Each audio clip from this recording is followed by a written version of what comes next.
fresh controversy is erupting around Melania Trump after new claims from a former model threatened to reopen questions about her past links to Jeffrey Epstein. The First Lady recently held an impromptu press conference strongly denying any involvement with Epstein, but the timing is now under scrutiny. Just days before her statement, former model Amanda Ongaro came forward with explosive allegations tied to her past in the modeling world. Ongaro claims she met influential modeling agent Paolo Zampoli while she was still underage. According to her account, their relationship later spiraled into legal and custody disputes, eventually leading to her deportation.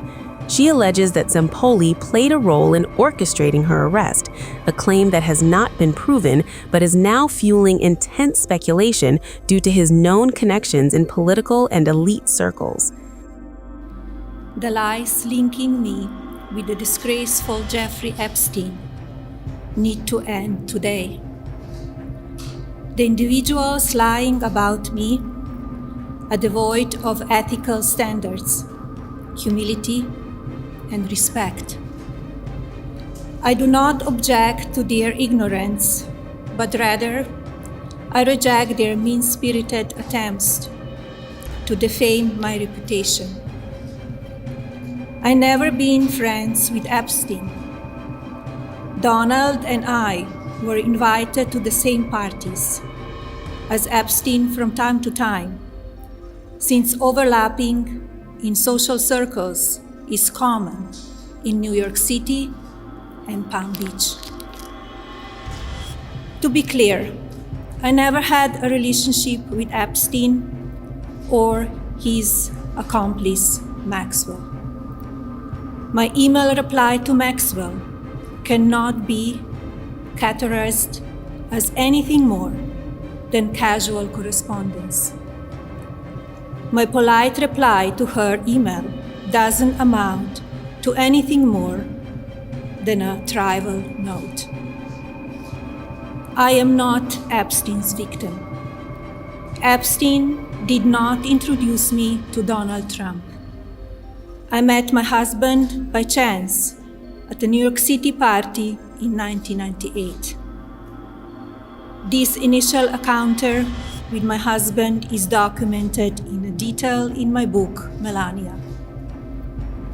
The first time I crossed paths with Epstein was in the year 2000 at an event Donald and I attended together. At the time, I had never met Epstein and had no knowledge of his criminal undertakings. Numerous fake images and statements about Epstein and me have been circulating on social media for years now. Be cautious about what you believe. These images and stories are completely false. I'm not a witness or a named witness in connection with any of Epstein's crimes. My name has never appeared in court documents, depositions, victim statements, or FBI in interviews surrounding the Epstein matter. I have never had any knowledge of Epstein abuse of his victims. I was never involved in any capacity. I was not a participant, was never on Epstein's plane, and never visited his private island. I have never been legally accused or convinced of a crime in connection with Epstein's sex trafficking, abuse of minors, and other repulsive behavior.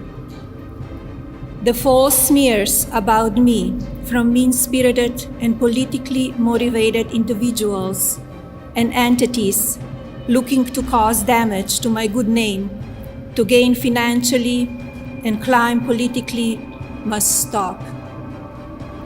My attorneys and I have fought these unfounded and baseless lies with success and will continue to maintain my sound reputation without hesitation. To date, several individuals and companies have been legally obligated to publicly apologize and retract their lies about me, such as Daily Beast, James Carville, and HarperCollins UK. Now is the time for Congress to act. Epstein was not alone. Several prominent male executives resigned from their powerful positions after this matter became widely politicized. Of course, this doesn't amount to guilt, but we still must work openly and transparently to uncover the truth. I call on Congress to provide the women who have been victimized by Epstein with a public hearing specifically centered around the survivors. Give these victims their opportunity to testify under oath in front of Congress with the power of sworn testimony. Each and every woman should have her day to tell her story in public if she wishes, and then her testimony should be permanently entered into the congressional record. Then, and only then, we will have the truth. In a series of now deleted social media posts, Ungaro hinted she possessed sensitive information involving both Donald Trump and Melania Trump in relation to Epstein.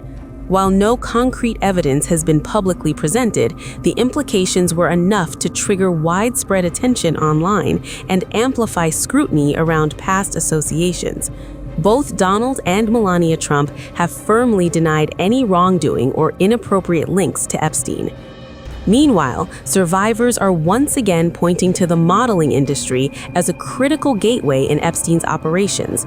According to survivor Lisa Phillips, who spoke to Scripps News, Epstein's interest in fashion had little to do with business and everything to do with access. She described the industry as a foundation of Epstein's orbit, alleging that major agencies, unknowingly or knowingly, facilitated connections that enabled abuse.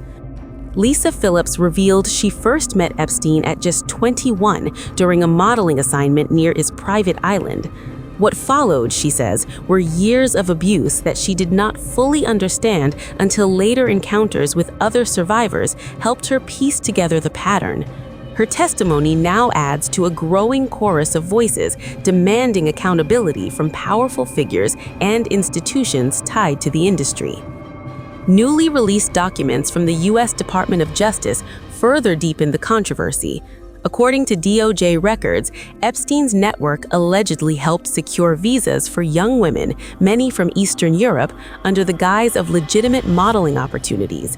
While the process itself appeared legal on paper, survivors claim it created a dangerous power imbalance, leaving vulnerable women trapped in exploitative situations.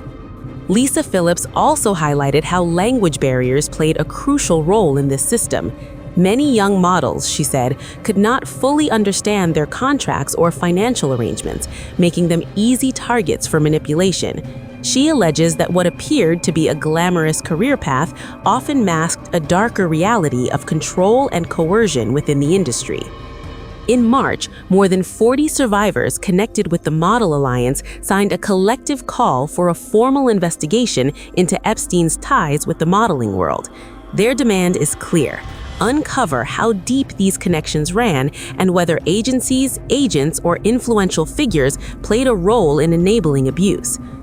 As these allegations resurface, pressure is mounting on authorities to examine not just Epstein's actions, but the broader ecosystem that allowed him to operate for years.